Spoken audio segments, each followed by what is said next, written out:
Hello বন্ধুরা, আজকের ব্লগটা আমি মশারির ভিতর থেকেই শুরু করলাম। গুড মর্নিং সব বন্ধুদেরকে জানাই। আর এই দেখো আমার বাচ্চা দুটো ঘুমাচ্ছে আর আমি উঠে পড়েছি।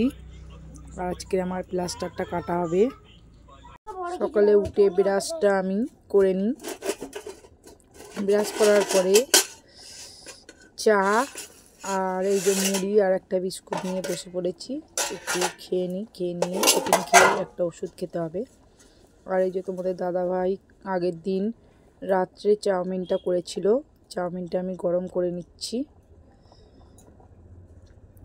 আর এই যে আমি ড্রেসটা পরে নিচ্ছি।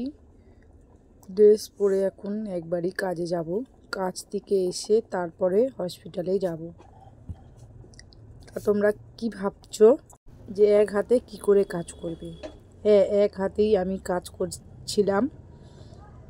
ওরা সবজি কেটে দিচ্ছিল আর আমি এক হাতেই রান্নাটা করছিলাম গত 15 দিন ধরে। এই যে আমি কাজের বাড়ি ঢুকে পড়লাম।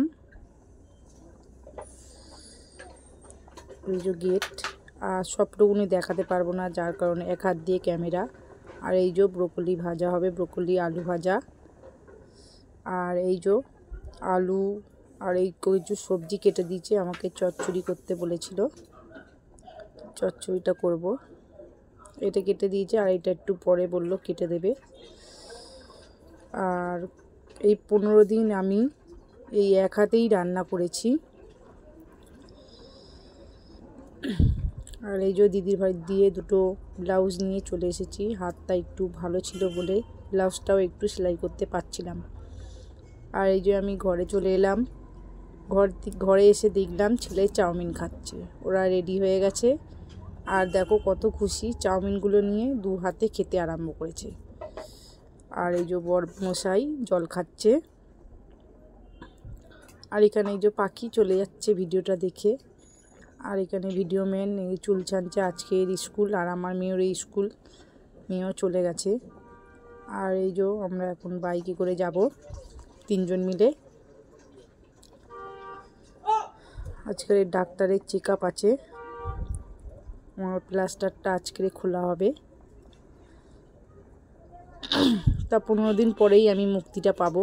তা অনেক দিন ভাবছিলাম এই প্লাস্টারটা কবে খুলবে আর কবে বাঁচবো। যাই হোক, অল্প একটু হাতে ব্যথা আছে, তাও ডাক্তারকে বললাম যে প্লাস্টারটা খুলে দিন। ডাক্তার বললো কোনো অসুবিধা হবে না। তা বললাম অসুবিধা হবে না, এখন ঠিকই আছে দেখছি। এই যে তোমাদের দাদাভাই এখানটা দাঁড়িয়ে আছে। আর আমার ছেলে তো বেজায় খুশি, আজকে প্লাস্টার মায়ের কাটা হবে। আর এই ক্যামেরাটা আমার ছেলে ধরছিল।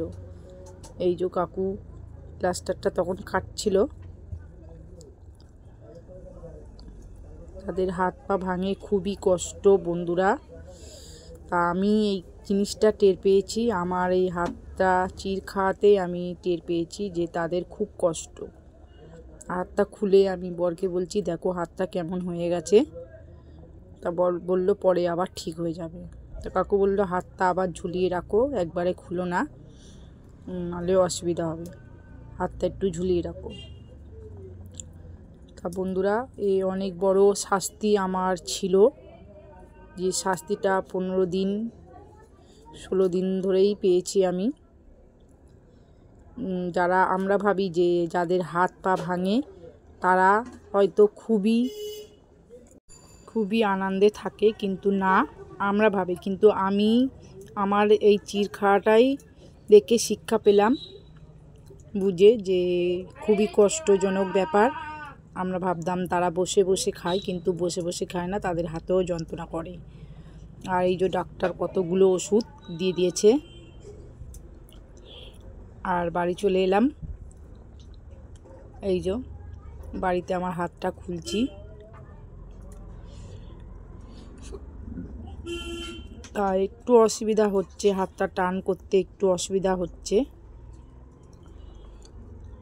যেহেতু ঘরের কাজকর্ম সবই করতে হবে, তা খুবই অসুবিধা হচ্ছিল। ছেলেটাকেও একটু আদর করতে পারছিলাম না। চলো দেখা হচ্ছে নেক্সট ব্লগে তোমাদের সাথে।